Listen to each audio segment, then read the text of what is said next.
Bonjour à tous et bienvenue sur Pratique IT. Dans cette vidéo, je vous montre comment configurer un cluster pfSense avec deux parfaits en redondant grâce à Carp et pfSync.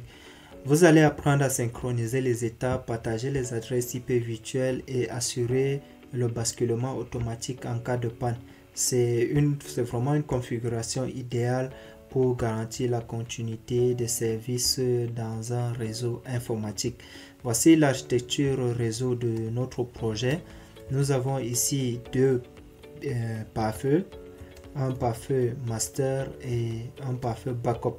Nous avons également configuré les différentes interfaces comme vous pouvez le voir ici. Donc, si vous voulez réaliser ce projet et que vous n'avez pas encore installé pfSense sur votre environnement GNS3, nous avons réalisé déjà une vidéo YouTube à ce sujet, dont le lien est dans la description de cette vidéo. Et si vous voulez également rejoindre notre communauté, nous avons un groupe Telegram dont je mettrai également le lien dans la description de cette vidéo. Ceci étant déjà fait, nous allons nous connecter sur l'interface web de nos deux pare-feux. Alors ici nous avons alors nos deux pare-feux master et pfSense. Vous pouvez voir la différence au niveau des adresses IP. Notre pare-feu master finit avec l'adresse 254 et notre pare-feu backup finit avec l'adresse 253. Nous allons nous connecter sur l'interface des deux. Donc je mets le mot de passe ici, je clique sur se connecter. Je fais la même chose sur l'autre pare-feu. Voilà. Alors comme vous pouvez le voir, nous sommes déjà connectés sur l'interface de nos deux pare-feux. La première des choses à faire, c'est de configurer les adresses IP virtuelles. Pour le faire, nous allons nous placer sur notre pare-feu master et nous allons au niveau de Firewall et Virtual IP. Les adresses IP virtuelles sont les adresses IP non directement associées à une seule machine physique, mais qui peuvent être partagées entre plusieurs équipements. Dans notre cas, cette adresse IP sera partagée avec notre pare-feu backup. Donc, nous allons créer trois adresses IP virtuelles, notamment un sur l'interface WAN, un sur l'interface LAN que nous avons changé en administration et un sur l'interface pfScreen. Donc, pour créer une adresse, c'est simple, nous allons cliquer sur Add, Carp, interface WAN, et ici l'adresse IP que nous allons utiliser c'est 172.16.10.2. Alors le masque nous allons mettre 124. Virtual IP password, ici nous allons mettre un mot de passe à cette adresse IP virtuelle. Alors je vais mettre un mot de passe vraiment simple, 1 2 3 4 1 2 3 4. Alors notez que chaque adresse IP virtuelle a un groupe. Donc ici nous allons laisser par l'ID à 1.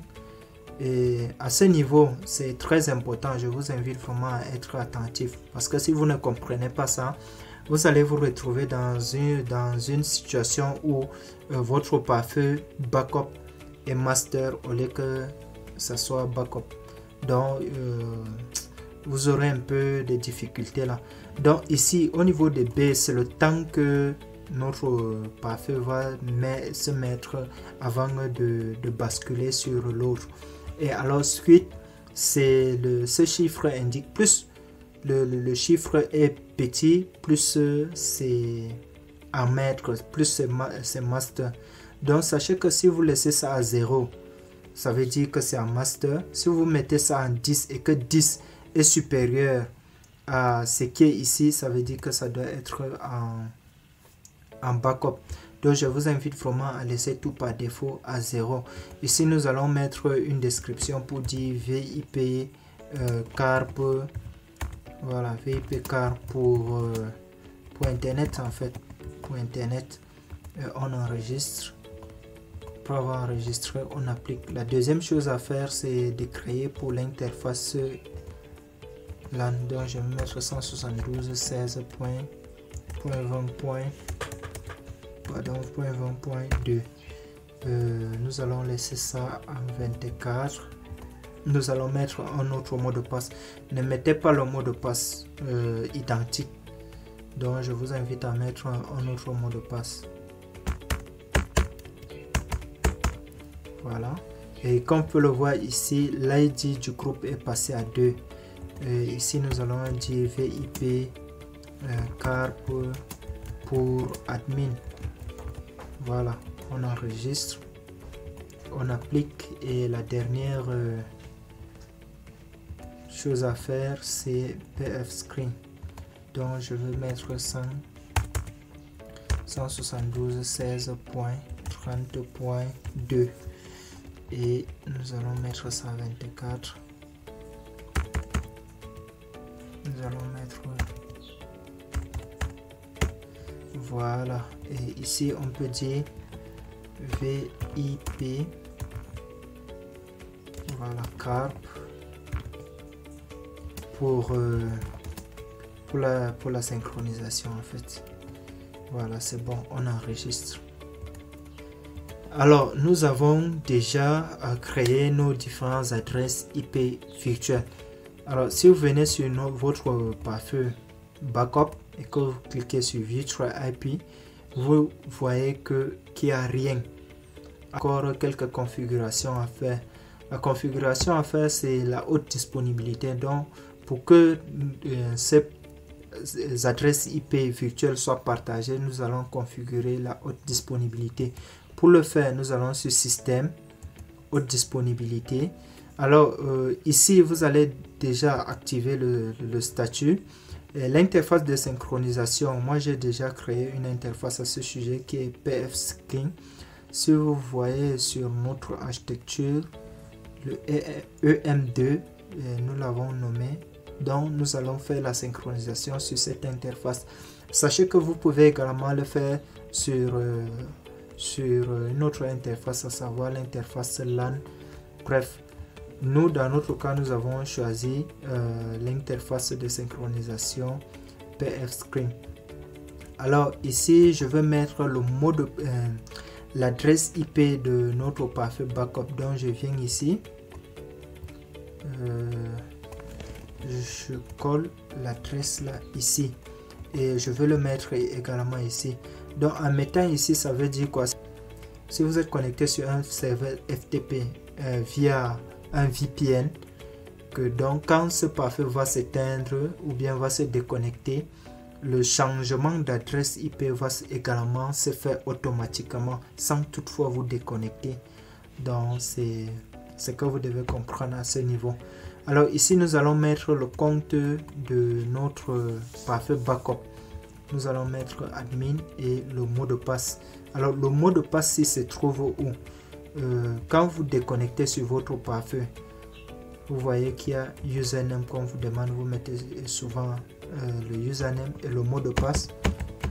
Vous mettez le mot de passe pour vous connecter à votre pare-feu. C'est le même mot de passe là que vous allez mettre ici. Donc je vais mettre le même mot de passe. Alors ici, ça ce sont les différentes options qu'on veut synchroniser. Sachez, il y a User Manager, l'authentification, les certificats et autres. Si vous voulez tout choisir, et vous cliquez sur Toggle All et vous cliquez sur Enregistrer. Alors j'ai oublié quelque chose. Ici au niveau d'admin, normalement vous devez créer un autre utilisateur pour faire ce genre de connexion. Donc si vous êtes en production, je vous invite vraiment à créer un autre utilisateur pour faire la synchronisation. Alors après avoir configuré la haute disponibilité sur notre pare-feu master, nous allons maintenant sur notre pare-feu backup. On part sur système, haute disponibilité.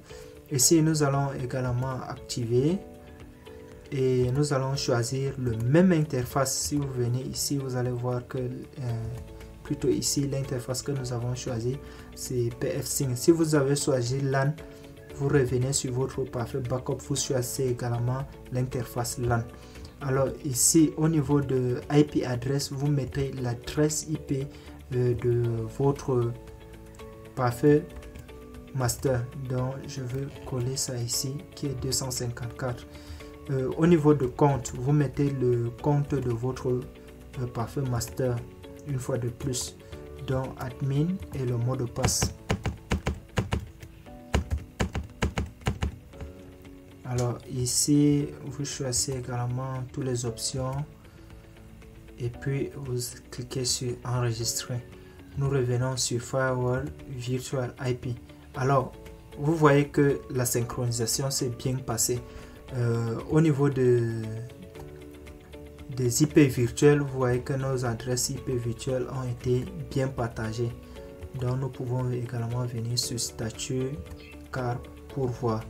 Et comme on peut le voir ici, vraiment tout est bien fait, à défaut de notre interface DMZ. Normalement ça devait pas s'afficher comme ça. Vous voyez au niveau de la description, ça a pris plutôt l'interface DMZ. Donc nous allons venir ici pour voir si l'erreur vient d'ici, car PFSync. Et si nous voyons bien au niveau de l'interface, nous sommes vraiment sur l'interface PFSync. Ça veut dire que le problème est à ce niveau. Alors nous allons modifier. Effectivement, le problème à ce niveau, ça a pris l'interface DMZ. Donc nous choisissons ceci, on enregistre, on applique et nous revenons pour vérifier. Alors comme on peut le voir ici, tout est en backup. Alors jusqu'à ce présent, tout n'est pas encore fini. Il reste encore deux choses à faire, promis, deux choses. La première des choses, c'est de configurer le NAT. Et la deuxième chose, c'est de configurer une règle qui va permettre de faire le basculement et qui va autoriser tous les services pour que tous les services passent de manière naturelle. Donc, nous allons venir ici au niveau de NAT. Alors ici, nous allons choisir Outbound. En fait, en gros, ça veut dire le NAT automatique. Donc nous allons cliquer sur Save, on Apply. Nous allons créer une règle ici. Nous allons tout laisser, nous allons choisir IPv4. Donc, au niveau du protocole, nous allons laisser tous les protocoles par défaut. Et au niveau du source, je vous invite à choisir l'administration. Pourquoi l'administration? C'est parce que c'est à partir de la machine d'administration que tous les trafics vont sortir.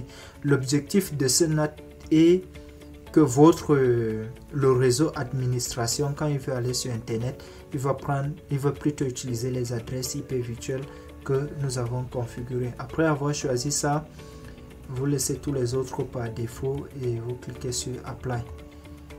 Alors comme on peut le voir, nous avons déjà une règle qui s'est créée. Et si nous revenons sur notre parfait backup et que nous allons sur le NAT, ici vous voyez également qu'il y a une règle qui s'est créée. Donc ça veut dire que à ce niveau tout est déjà parfait. La dernière chose à faire, c'est créer la règle. Nous allons créer notre règle sur cette interface et comme on peut le voir ici, nous n'avons rien comme règle. Donc nous allons encore sur notre parfait master. Alors rules, nous plaçons ici et je supprime d'abord la règle ici qu'on avait créée. J'applique. Bon, ici je veux créer une nouvelle règle. Pass action, ça veut dire autoriser. Et l'interface, nous allons choisir cette interface. L'adresse IP, nous allons laisser en IPv4. Alors le protocole, nous allons choisir le protocole PFSync. Voilà.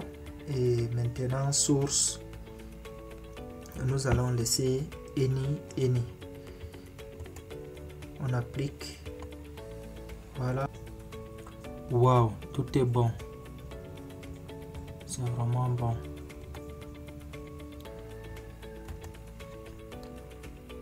Donc, ceci étant déjà fait, on peut mettre ça comme ça. Voilà.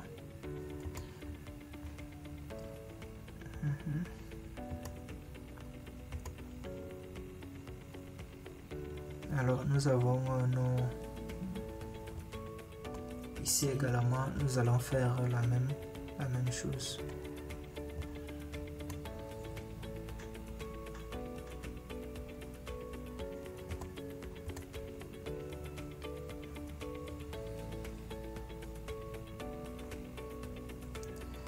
Alors, et puis c'est bon.